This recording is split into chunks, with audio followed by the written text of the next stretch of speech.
Leaders must be respectable. Everybody knows this. People won't follow someone they don't respect. So the thinking goes, if you want to be their leader, gain their respect. As I speak, we are in the run-up to a general election, and the various parties and their leaders are all tying themselves in knots to gain our respect. I say tying themselves in knots because different people respect different things, with the result that worldly leadership, which performs in order to gain and keep people's respect, ends up making hypocrites of leaders and giving no one the leadership they need, despite trying to give everyone the leadership they demand. You might want to pause the video at this point and discuss the statement, most bad leadership is a reflection on its followers. Or you might not. Let's read Matthew chapter 6 and verses 1 to 24. The context for this passage goes back to chapter 5 and verse 20, where Jesus speaks of a righteousness that must exceed that of the Pharisees and the teachers of the law. And they were the aspiring spiritual leaders of the day, and as such they were experts at doing what it took to gain and retain the respect of those they wanted to lead.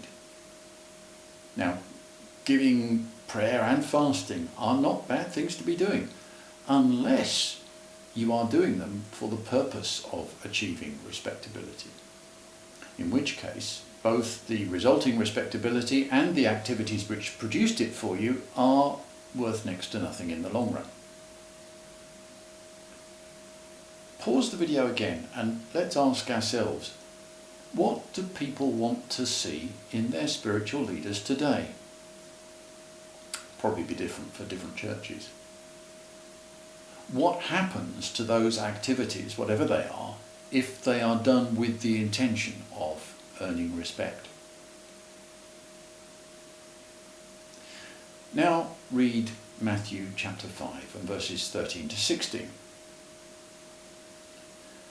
How do we reconcile the command in Matthew 5:16 with the command in Matthew 6:1? How do you obey both of them? Surely it's a question of not so much what we do as what and who we do it for.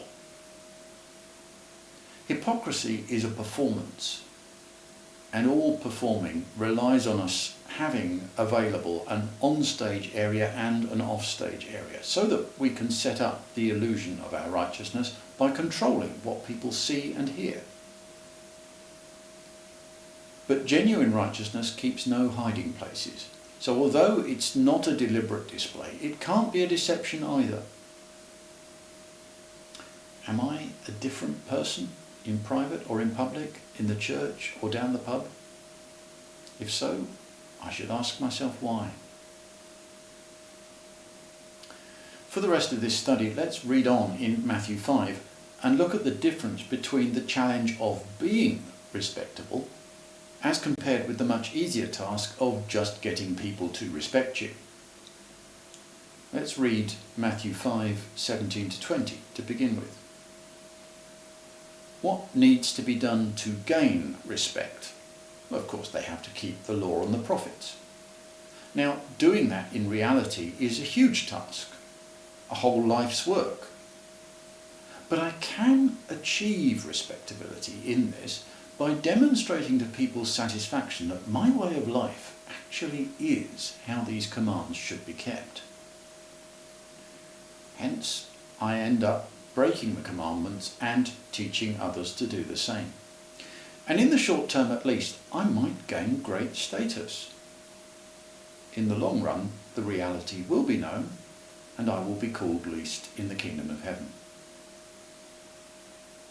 If we read on, verses 21 to 26 immediately show the difference between the task of earning people's respect with my righteousness and the challenge of being genuinely respectable. To earn respect is quite easy. It's mainly a question of what I can and cannot be caught doing. Obviously, don't kill anyone. Okay. Don't speak contemptuously about a brother. Job done, law fulfilled, people's respect gained. But Jesus says, if I'm going to be really respectable, then the thoughts and attitudes of my heart need cleansing. The nature of my relationships with others needs attending to. I may not have said anything wrong about my brother, but have I gone out of my way to be reconciled to him? For the rest of this study, look at the rest of Matthew 5, verses 27 to 30. In each case, look at what does and does not have to be done to gain respect. And you notice how anything that takes place out of human sight, like, for instance, lustful thoughts behind our looking, verse 28, or the intent to deceive other people with our promises, verse 33, so long as it won't stop other people respecting us, it won't get dealt with. Look at the difference in each case between gaining respect and being respectable. Achieving respectability is a molehill. Being respectable is a mountain. Don't make anyone a leader unless they are looking up the mountain and relying on Jesus, rather than looking down on the molehill and relying on themselves. And if you have been, thank you for joining in.